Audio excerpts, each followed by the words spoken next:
Hello my dear friend, welcome back to my channel. If you have not subscribed it, please subscribe it, press the bell icon, hit the like button also.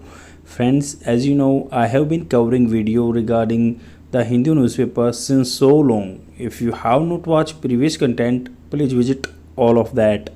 That will boost your confidence regarding competitive syllabus and definitely you will get leverage out of these videos for your English conversation, because this is the way which I have improved a lot. Because earlier the situation was totally converse.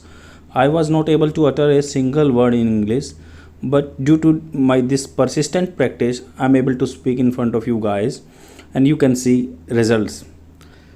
Let's get started without further ado with the article of the Hindu newspaper. Government may extend PLI scheme to chemicals and petrochemicals. What is PLI? PLI is production link incentive. Means government is planning to extend बढ़ाना, ये elongulated, ये इसको आगे spread कर रही है जो production link incentive मतलब प्रोडक्शन जितना ज़्यादा करोगे उतना ही आपको इंसेंटिव मिलेगा, मेहनताना मिलेगा और जिससे कि आदमी को मोटिवेशन मिलेगा. Automatically they will produce more in India because we are like proponent of this psychology.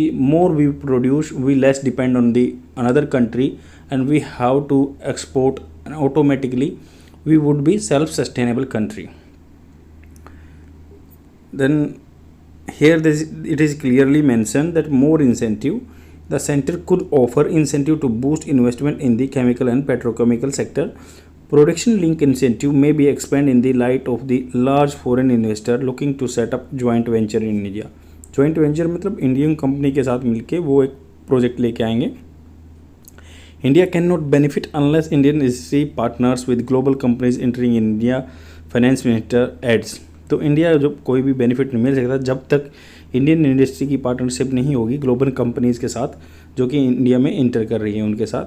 The finance minister notes that, उसने मतलब एक रिमार्क्स दिया फाइनेंस मिनिस्टर ने, that domestic sustainability standards need to be raised to meet global benchmarks. Like whatever the global industries are looking for, we have to establish such type of benchmarks. Benchmark मतलब एक ऐसा status हमें बनाना पड़ेगा कि whatever they are seeking for that, if they would say that our benchmark is so and so and we have to maintain, then only they would invest in Indian industry. Automatically our country would be prosper. Then let's whatever written in this article I have mentioned here so that you can comprehend all the things in a proper manner. Then India's chemical industry is extremely diversified. Diversified मतलब हमने बहुत जगह फेर फंसा रखे हैं और हमने अपने जो है हाथ को सब जगह आजमा रखा है. And can broadly classified into bulk chemicals. उनको बल्क मतलब ज़्यादा क्वांटिटी में बल्क को बोलते हैं इसको केमिकल्स. स्पेशलिटी केमिकल्स, कुछ स्पेशल केमिकल हैं. एग्रो केमिकल जो एग्रीकल्चर इंडस्ट्री में यूज़ होते हैं वो एग्रो केमिकल्स. पेट्रोकेमिकल्स जो कि पेट्रोलियम प्रोडक्ट से बनते हैं वो पॉलीमर्स. आपको पता है कि मोनोमर्स जो होते हैं वो सिंगल होते हैं, पॉलीमर साथ ज़्यादा इकट्ठा हो गए सिंथेटिक फाइबर वगैरह बनाते हैं. एंड फर्टिलाइज़र जो कि हम खेती में यूज करते हैं. Globally India is the 4th largest producer. तो आपको याद रखना 4th लार्जेस्ट प्रोड्यूसर है with regard to the agro chemicals after US, China and Japan. तो यूएस, जापान एंड चाइना के बाद 4th नंबर हमारा आता है किसमें, एग्रो जो पेट्रोकेमिकल हैं, एग्रो केमिकल जो कि एग्रीकल्चर इंडस्ट्री में यूज़ होते हैं केमिकल्स, उनमें 4th largest producer. India is the 6th largest producer in the chemicals of the world. अगर टोटल केमिकल की काउंट करें तो हम 6th लार्जेस्ट हैं प्रोड्यूसर हैं जो, और 4th एग्रो इंडस्ट्री में है, एग्रो केमिकल्स में है. India is the 2nd largest in the manufacture and exporter of the dyes. जो कलर करते हैं, डाइज करते हैं, उसमें 2nd नंबर पे आते हैं.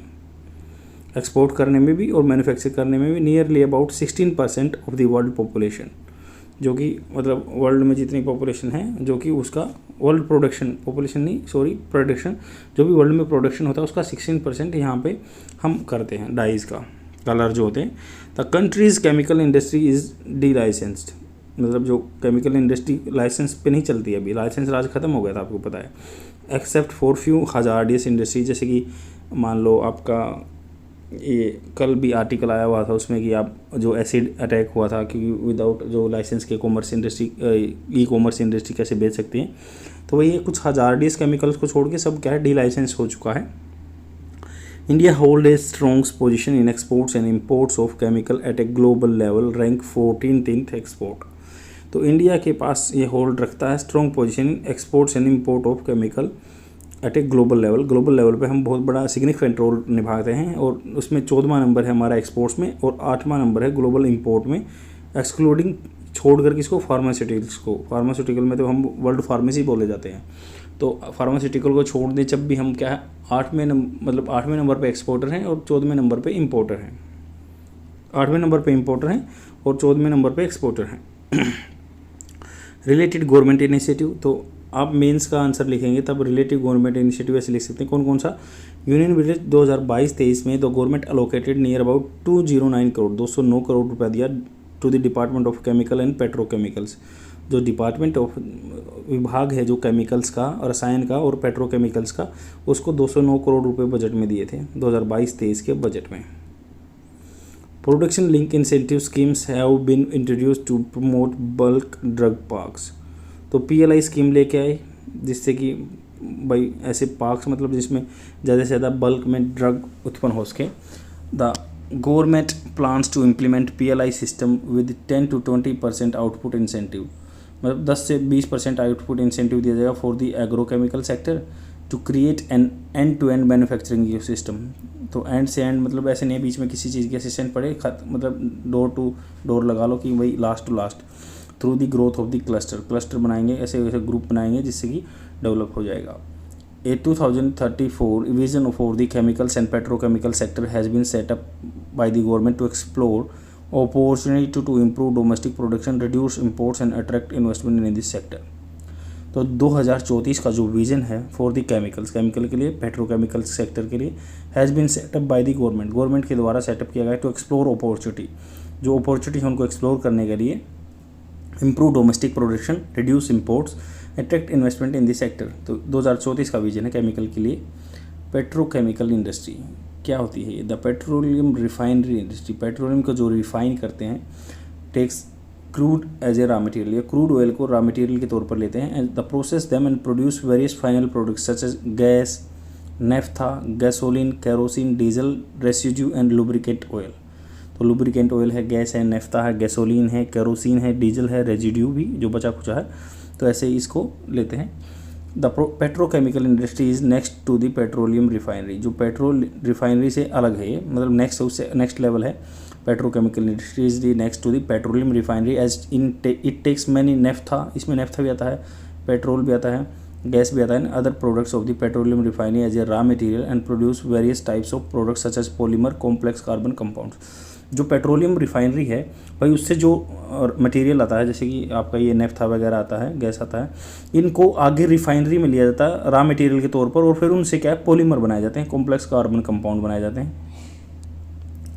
The petrochemical industry is not one industry, एक इंडस्ट्री नहीं है ये। There are many industry that get raw material from the by product of the crude oil processing, जो क्रूड ऑयल प्रोसेस करने के बाद उसके बाद जो नेफ्था वगैरह, गैसोलीन जो वगैरह मिलते हैं, वैसलीन वगैरह, तो उसको आगे प्रोसेस करते हैं, collectively called the petrochemical industry. In 1960 में the demand for the organic chemicals increase which leads to growth of the petrochemical industry. 1960 में पेट्रोकेमिकल्स ऑर्गेनिक की यूज पड़ी थी, तो गरीबी हटाओ का नारा उसी टाइम पे आता, तो उस टाइम पे पेट्रोकेमिकल इंडस्ट्री की जरूरत पड़ गई थी। Features of the petrochemical industry, modern industry है, evolve in 1960। It is a mineral based industry as raw material get from the minerals और पेट्रोलियम रिफाइनरी। पेट्रोलियम रिफाइनरी से रॉ मटेरियल मिलेगा आपको, या तो फिर मिनरल से मिलेगा, जो खनिज होते हैं उससे, मिनरल ऑयल है जो। Organic chemical industry, products of the petrochemical industry are used in the manufacture of, क्या क्या बनाया जाता है उनमें? सिंथेटिक फाइबर, जो मतलब फाइबर आपका होता है, रस्सी जैसे बनती है फाइबर, सिंथेटिक रबड़ भी बनती है, प्लास्टिक बनती है, डाई बनते हैं, ड्रग्स बनता है, पेट्रोकेमिकल्स बनते हैं, सोप बनता है, डिटर्जेंट बनता है, वैसलीन बनता है, फर्टिलाइज़र एंड पेस्टिसाइड्स भी बनता है। 75% of the petrochemical industry are on small scale, तो वो क्या है स्मॉल स्केल पे काम करते हैं, छोटे उस पर। Petrochemical industry can be classified into the 4 further category, कौन कौन सी? Polymers, synthetic fibre, elastomers and surfactant intermediates.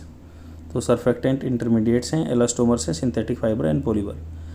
तो यहीं पे आज का आर्टिकल ख़त्म होता है। शेयर ज़रूर कर देना अपने फ्रेंड में और डेली देखते रहो। Thank you very much, bye.